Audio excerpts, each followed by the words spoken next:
아멘. 할렐루야. 할렐루야. 오늘도 이 새벽을 깨우신 모든 성도님들에게 하나님의 은혜가 충만하기를 간절히 소망합니다. 이 새벽 시간에 주신 하나님의 은혜가 큰 줄 믿습니다. 무엇보다 말씀 가운데 또 기도하는 가운데 하나님의 충만한 은혜를 경험하고 또 그 은혜로 오늘 하루를 승리하는 우리 모든 성도님들 되시기를 간절히 축원합니다. 이런 말이 있습니다. 사람은 쉽게 변하지 않는다. 여러분 이런 말씀 들어본 적 있으시지요? 근데 이 말씀에 이 말에 근거가 있다고 합니다. 바로 뭐냐면 3살 버릇 80가지 간다라는 속담이 근거라고 하더라고요. 어떤 기사를 보니까 이렇게 이야기합니다.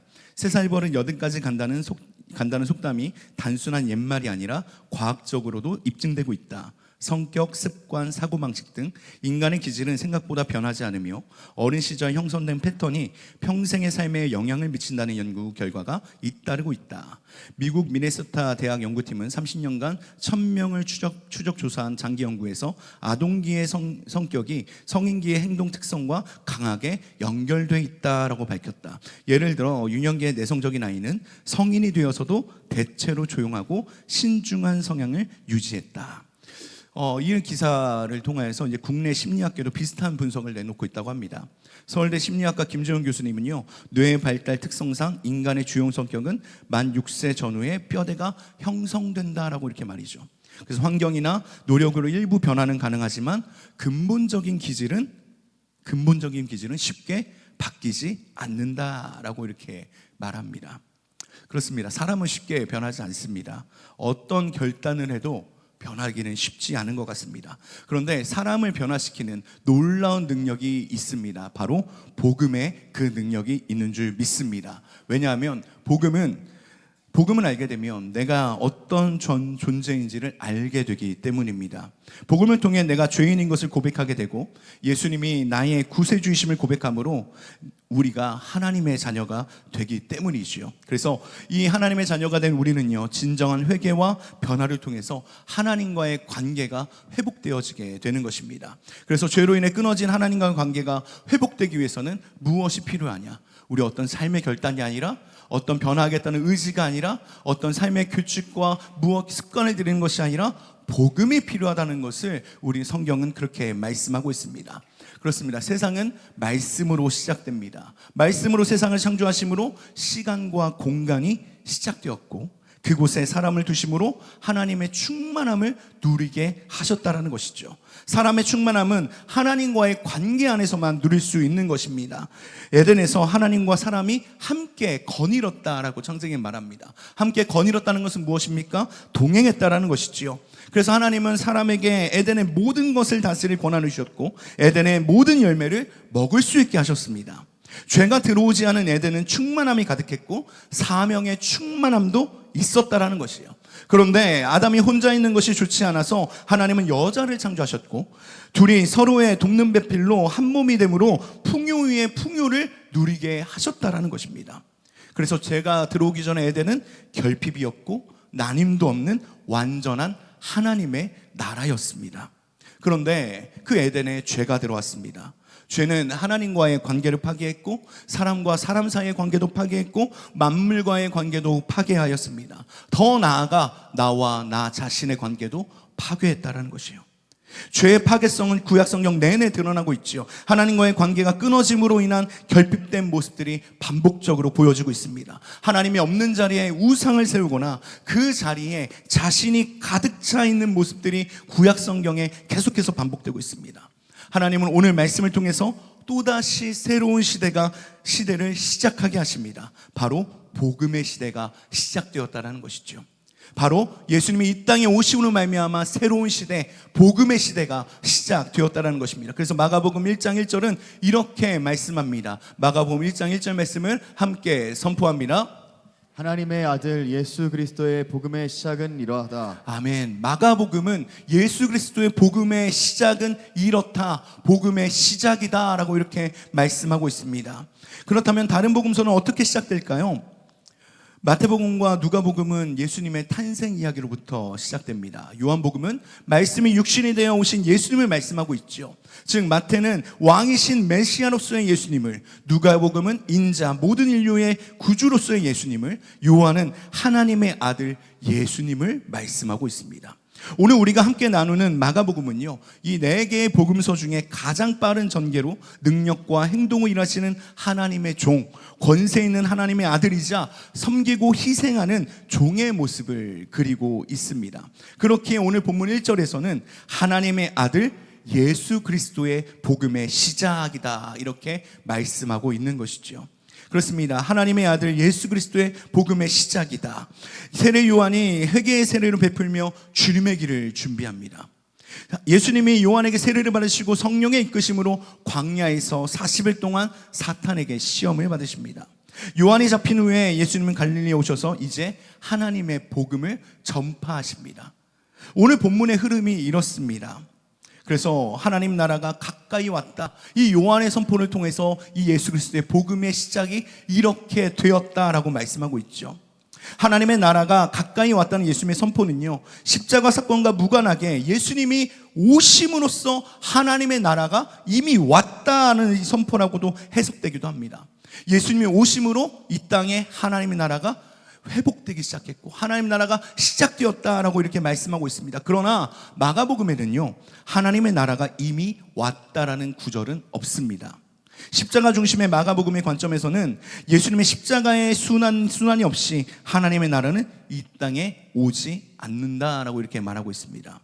하나님의 나라는 메시아 예수님이 피 흘림을 통해 큰 값을 치르심으로써 시작된 새로운 시대임을 마가복음은 이야기하고 있다는 것이죠. 예수님의 피로 새 언약이 체결된 시대가 시작되지 않았다면 우리는 옛 언약에 따라 할례를 받고 유대인이 되어야만 하나님의 백성이 될 수 있었을 것입니다. 유대인들은 성경에도 없고 성경에 위배되는 각종 전통을 만들어서 할례 받은 자들에게 요구하며 무거운 짐을 지게 했을 것입니다. 그러나 예수님이 십자가에서 흘리신 보혈을 통해서 유대인들과 비유대인들에게도 하나님의 백성이 되는 새로운 길을 열리게 하셨습니다.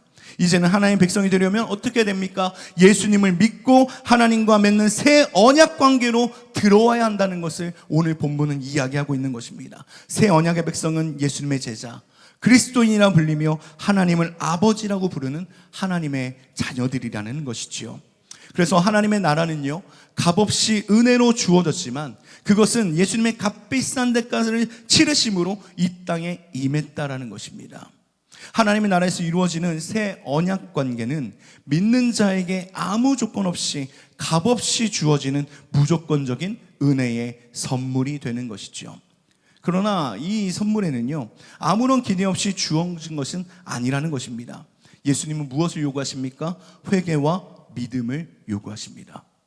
믿음에는 순종하는 행동이 포함된다는 것을 말하고 있죠.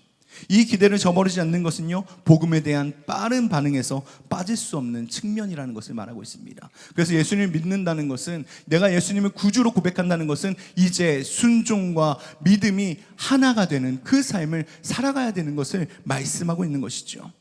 오늘 본문에서 세례 요한이 등장합니다. 그리스도께서 이 땅에 오시라는 예언의 성취로 세례 요한의 등장을 이야기하고 있죠. 마가는요, 구약에 기록된 2개의 예언을 인용합니다.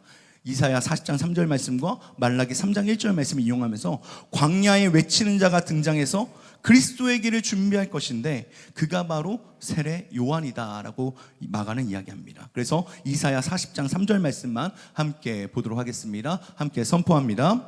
한 소리가 외친다. 광야에 주님께서 오실 길을 닦아라. 사막에 우리의 하나님께서 오실 큰 길을 곧게 내어라. 아멘. 세례 요한의 등장은 곧이어 등장하실 이 예수님이 바로 하나님의 아들이신 그리스도라는 명백한 증거로 이 예언을 사용했습니다. 이에 온 유대의 온 지방과 예루살렘 모든 사람이 예수님께 나와서 자기 죄를 고백하며 요한에게 나와 자기 죄를 고백하며 세례를 받았습니다. 원래 세례는요, 이방인들이 유대교로 개종할 때 받는 것으로 과거의 더러움을 깨끗하게 한다는 의미를 가진 의식입니다.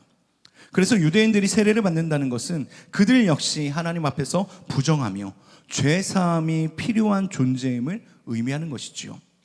우리도 유대인들처럼 죄 용서의 세례를 받아야 합니다. 이스라엘 백성이 광야로 나아가 약속의 땅으로 향했던 것처럼 이전에 즐기던 죄악을 청산하고 날마다 새로운 마음으로 예수님께 나아가는 우리 모두가 되기를 간절히 소망합니다.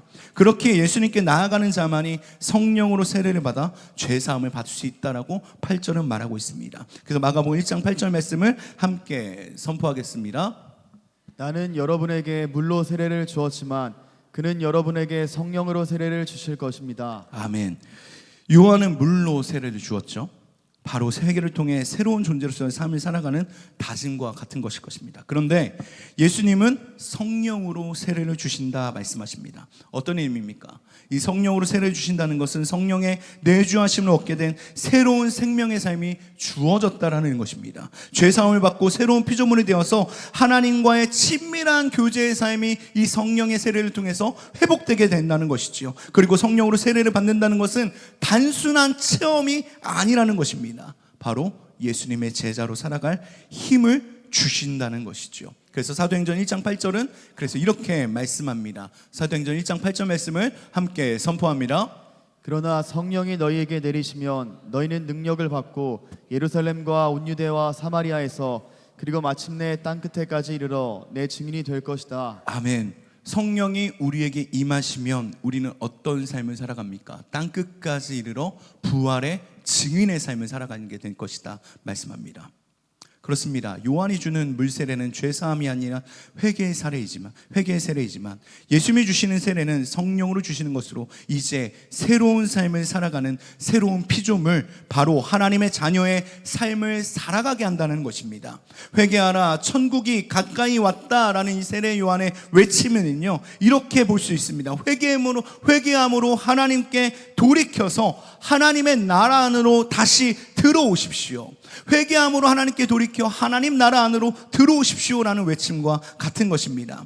왜 그렇습니까? 하나님의 나라는 죄 사함을 받은 하나님의 자녀들만이 누릴 수 있는 권세이기 때문입니다. 예수님은 우리를 죄에서 구원하시기 위해 이 땅에 오셨습니다. 세례 요한은 자신이 그분의 신발끈을 풀 자격조차 없다고 말하고 있습니다. 그런데 예수님은 화려한 왕이 아니라 초라한 왕으로 그려지고 있습니다. 예수님의 등장은 예수님이 요한에게 세례를 받으셨다는 이 기록으로 시작됩니다. 세례를 받으신 후에 예수님은 즉시 광야로 가셔서 사탄에게 시험을 받으셨습니다. 예수님이 세례 요한에게 세례를 받으신 것은 회개해야 할 죄가 있어서가 아니라 죄인들과 하나 되시기 위하여 세례를 받으셨습니다. 그래서 고린도후서 5장 21절은 이렇게 말씀합니다. 함께 선포합니다. 하나님께서는 죄를 모르시는 분에게 우리 대신으로 죄를 씌우셨습니다. 그것은 우리가 그리스도 안에서 하나님의 의가 되게 하시려는 것입니다. 아멘. 그리고 나서 예수님은 어떻게 하십니까? 광야로 가셔서 사탄에게 시험을 받으셨습니다. 사탄에게 시험을 받으신 것은 사탄에게 사로잡혀 있는 죄인들을 구원하시는 예수님의 공생의 전체와 십자가의 죽음까지도 암시하는 사건이라는 것이죠. 우리를 위해 세례를 받으시고 광야를 가서 시험을 받으신 예수님은요, 섬기는 종으로 이 땅에 오셨지만 그분은 우리가 영원토록 섬겨야 할 사랑의 왕이심을 믿습니다. 그래서 부활하신 예수님을 만난 도마는요, 이렇게 고백합니다. 요한복음 20장 28절 말씀을 함께 선포합니다. 도마가 대답하여 이르되 나의 주님이시요 나의 하나님이시니이다. 아멘. 부활하신 예수님을 본 도마는 이렇게 고백하죠.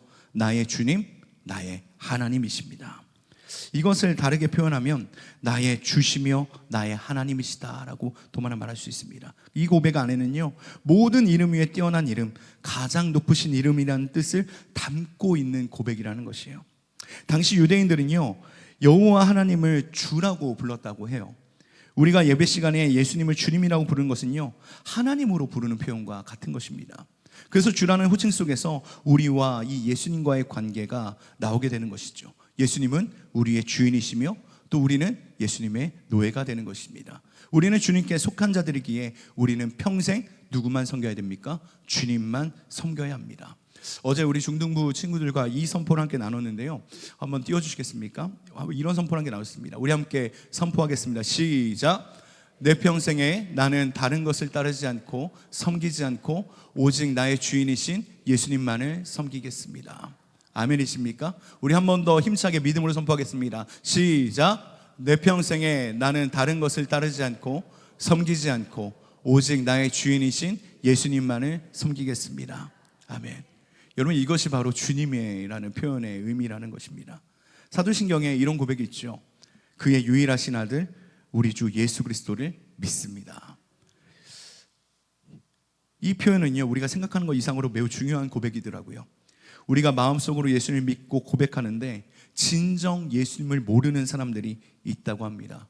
매주 예배를 드리고 있고 섬김도 누구보다 열심히 하고 누구보다 최선을 다하는데 예수님이 믿어지지 않는다는 것입니다.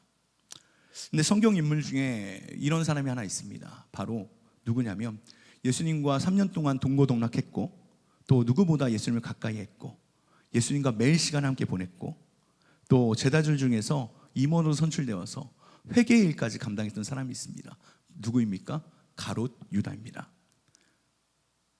그런데 이 가롯 유다는 마지막에 버림을 받습니다. 그리고 안타깝게 생을 마감하게 되죠. 왜 가룟 유다의 인생이 비참하게 끝났을까요? 가룟 유다는 예수님과 함께 있었고 가까이 있었지만 평생에 한 번도 예수님을 그리스도로 나의 주로 고백한 적이 없습니다. 예수님을 자기 민족 유대인들을 로마의 압제에서 구출해줄 정치적 구세주로 알았지 영혼의 구세주로 믿지 못했다라는 것입니다. 3년간 매일 예수님과 함께했던 가룟 유다에게 딱 한 가지 빠진 것이 바로 사도신경에 나오는 고백이었습니다. 나는 그의 유일하신 아들 우리 주 예수 그리스도를 믿습니다. 이 고백이 가룟 유다에게 없었다는 것이죠. 바로 이 사실이 그의 인생을 비참하게 끝나게 했다는 것입니다. 이 믿음의 고백 하나가 이렇게 중요하다는 것입니다. 이 고백이 있을 때 우리의 인생이 복된 인생이 될 줄 믿습니다. 복된 인생이 될 줄 믿습니다. 그래서 내 평생에 다른 것을 따르지 않고 섬기지 않고 오직 나의 주인이신 예수님만을 섬기겠습니다. 오늘 이 고백으로 승리하며 나가는 저와 여러분들이 되기를 간절히 소망합니다. 만약에 이 고백이 없다면요, 우리는 복과 상관없는 인생이 될 것입니다. 에베소서 1장 3절은 그래서 이렇게 말씀합니다. 함께 선포하겠습니다. 우리 주 예수 그리스도의 아버지이신 하나님을 찬양합시다. 하나님께서는 그리스도 안에서 하늘에 속한 온갖 신령한 복을 우리에게 주셨습니다. 아멘. 여러분, 이 말씀을 믿어지십니까? 예수를 믿는 우리에게 하나님께서 그리스도 안에서 온갖 신령한 복을 주신다고 말씀하고 있습니다. 우리가 따라야 하고 섬겨야 할 주님이 바로 누구십니까? 예수님이라는 것이죠. 예수님을 나의 주님으로 나의 구세주로 고백할 때 우리의 삶 가운데 하늘로부터 내려오는 신령한 복을 누리는 인생이 될 줄 믿습니다. 그 인생이 될 줄 믿습니다. 그래서 이 땅에 오신 이 복음의 시작, 복음의 시대를 여신 예수님을 믿는 믿음이 이렇게 중요하다는 것이죠. 예수님이 요한에게 세례를 받으실 때 하늘에서 음성이 들렸다고 합니다. 너는 내 사랑하는 아들이라 내가 너를 기뻐하노라 라는 음성이었습니다. 성자 예수님은 성부 하나님과 연합하신 분으로 하나님 아버지의 음성을 듣기에 충분한 분이십니다. 그런데 놀라운 것은 예수님을 메시아로 고백하는 우리 모두에게 하나님은 동일한 음성으로 다가오신다는 사실입니다. 우리는 하나님의 거역한 죄인이었음에도 하나님은 우리가 예수님을 메시아로 믿는다는 이유 하나만으로 우리를 당신의 자녀요 예수 그리스도의 지체로 오늘 불러주시는 줄 믿습니다. 그래서 우리는요 어떠한 상황에서도 하나님이 주시는 이 사랑을 확신할 수 있다는 것입니다. 이것이 예수님을 이 메시아로 믿는 사람들의 마땅한 태도입니다. 예수님은 하나님이 사랑하는 아들이셨음에도 유대인들에게는 오해와 비난을 받으셨고 옥에 갇히셨으며 마침내 십자가에 못 박히셨습니다. 우리가 세상의 가치관을 거슬러 예수님을 메시아로 고백하고 순종할 때 고난과 시련 또한 경험하게 될 것입니다. 하지만 사도 바울은 우리가 이 세상에서 마주하는 어떤 사람도 어떤 상황도 예수 그리스도 안에서 부어지는 하나님의 사랑 안에서 우리를 떼어놓을 수 없다라고 말씀하고 있습니다. 하나님은 우리의 처지와 상관없이 우리를 당신의 사랑 안에서 지키시고 돌보시는 주님이신 줄 믿습니다. 그러므로 어떤 시련을 당해도 좌절하거나 포기하지 마시기 바랍니다. 오로지 하나님의 사랑을 확신하며 끝까지 믿음을 지키며 승리의 길로 나아가는 저와 여러분들이 되기를 간절히 소망합니다. 그렇습니다. 예수님은 메시아이십니다. 이 복음을 믿는 모두 우리 모두에게 죄에 대한 강렬한 거부감과 하나님께 순종하려는 열망이 있을지도 모르겠습니다. 그래서 우리 성도는요, 인생의 역경 속에서도 하나님의 사랑을 확신할 뿐 아니라 그 사랑으로 누구를 섬겨야 됩니까? 이웃을 섬기며 살아가야 되는 것입니다. 이 복된 삶을 힘있게 계속 살아가시기를 간절히 축복합니다. 예수님이 나의 주님으로, 나의 구세주로 믿음으로 고백하게 될 때 우리의 삶에 하나님의 다스림이 회복될 줄 믿습니다. 왜 그렇습니까? 더 이상 내 삶의 주인이 내가 아니라 예수님이시기 때문입니다. 19세기 영국 교회는 세례를 받고 교인으로 등록하면 자동으로 거듭난 사람이 되고 천국 백성이 된다고 이렇게 여겼습니다. 그랬던 당시에 영국 교회를 이끄던 J.C. 라일 목사는 하늘에서 떨어진 거룩한 폭탄과 같은 존재였다라고 유기성 목사님은 자신의 책에서 이렇게 표현했습니다. 그 J.C. 라일 목사님은 설교 중에 이렇게 말했습니다. 안타깝게도 구원에 이르는 믿음이 없고 그리스도와의 진정한 사귐이 전혀 없는 게 분명한데도 죽으면 천국에 갈 것이라고 말하는 사람들이 많습니다. 하지만 이런 사람들은 천국에 적합하지 않습니다. 여러분은 이 땅에서 그리스도를 높이지 않습니다.